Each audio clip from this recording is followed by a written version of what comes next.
Lana bilatzeko zenbait pausu. Bizitza osoa ikasten eman eta gero, zer egin behar dut lana bilatzen hasteko?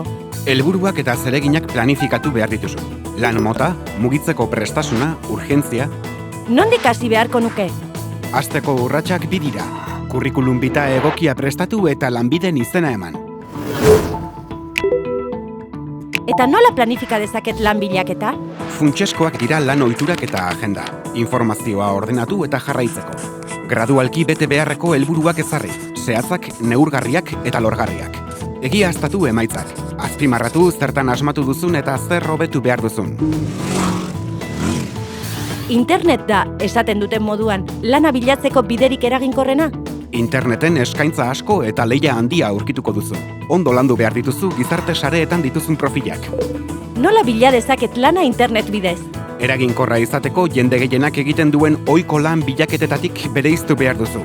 Zure lan ideala ahalik eta gehien zehaztea lagungarri gertatuko zaizu. Internet eta sareetan aktiboa izan zaitez. Lana aurkitzeko pertsona egokiak kontaktatuz. Lana bilatu aldut gizarte sareen bidez? Jende egokiarekin harremanetan jarriz, zeure burua ezagutarazi eta interesa piztu dezakezu.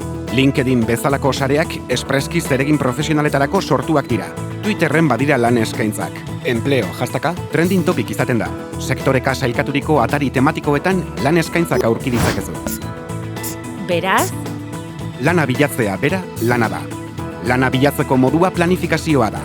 Antolatua, saiatua eta aktiboa izatea.